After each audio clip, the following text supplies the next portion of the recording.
قرآن کریم میں ارشاد فرماتا ہے وَأَقِیمُوا الصَّلَاةَ وَآتُوا الزَّکَاةَ وَارْکَعُوا مَعَ الرَّاکِعِینَ، اور نماز قائم کرو اور زکوٰۃ دو اور رکوع کرنے والوں کے ساتھ رکوع کرو۔ جو شخص فرض شدہ 5 وقت کی نمازوں کو ان کی شرائط اور وقت کے مطابق ادا کرتا ہے، اس کے ساتھ اللہ تعالیٰ کا وعدہ ہے کہ وہ اس کی امان میں رہے گا اور اسے اللہ تعالیٰ کی حمایت حاصل رہے گی، اور اگر کبیرہ گناہوں سے بچا رہے تو باقی ہر گناہ کے لیے یہ 5 نمازیں کفارہ ثابت ہوں گی۔ حضور علیہ السلام کا فرمان ہے کہ ان 5 نمازوں کی مثال یوں ہے کہ جیسے کسی کے گھر کے سامنے ایک پاک و شفاف پانی کی ندی بہتی ہو اور وہ ہر روز 5 مرتبہ اس میں نہاتا ہو، تو کیا یہ ممکن ہے کہ میل کچیل کا کچھ اثر اس پر باقی رہ جائے؟ عرض کیا گیا کہ ہرگز نہیں۔ فرمایا یہ 5 نمازیں بھی گناہوں کو ایسے ہی بہا کر لے جاتی ہیں جس طرح کہ ندی کا پانی میل کو بہا کر لے جاتا ہے۔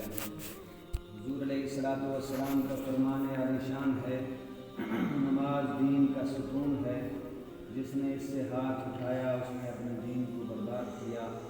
لوگوں نے حضور علیہ السلام سے پوچھا کہ تمام کاموں میں سے افضل ترین کام کون سا ہے؟ فرمایا نماز کو وقت پر ادا کرنا۔ حضور علیہ السلام نے فرمایا کہ بہشت کی کنجی نماز ہے۔ نیز مزید فرمایا کہ اللہ تعالیٰ نے توحید کے بعد نماز سے بڑھ کر محبوب اور کوئی چیز اپنی زمین پر فرض نہیں کی۔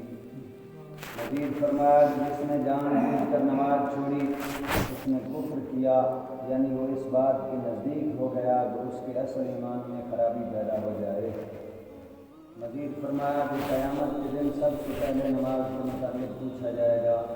اگر نماز مکمل ہوگی اور پوری شرائط کے مطابق ادا کی گئی ہوگی تو اس کی پذیرائی ہوگی اور دوسرے تمام اعمال اس کے تابع ہوں گے اور جیسے بھی ہوں گے قبول کر لیے جائیں گے، لیکن اگر نماز کو ناقص پایا گیا تو دوسرے اعمال سمیت اس کے منہ پہ مار دیا جائے گا۔ حضور علیہ السلام نے مزید فرمایا جو شخص عمدہ طریقے سے طہارت کرتا ہے، وقت پر نماز ادا کرتا ہے، رکوع و سجود صحیح طریقے سے ادا کرتا ہے اور دل میں خشوع و خضوع لیے عجز و انکساری سے نماز ادا کرتا ہے، تو اس کی نماز عرش سفید تک جا پہنچتی ہے اور کہتی ہے کہ اللہ تعالیٰ تجھ پر نگاہ رکھے جیسے کہ تو نے میری نگہداشت کی۔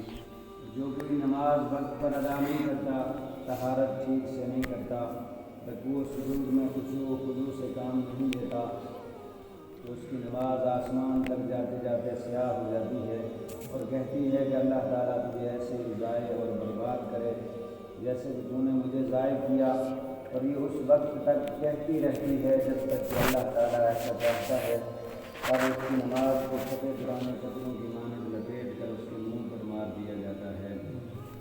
اللہ پاک کی بارگاہ میں دعا ہے اللہ پاک ہم سب کو خشوع و خضوع کے ساتھ نماز ادا کرنے کی توفیق عطا فرمائے۔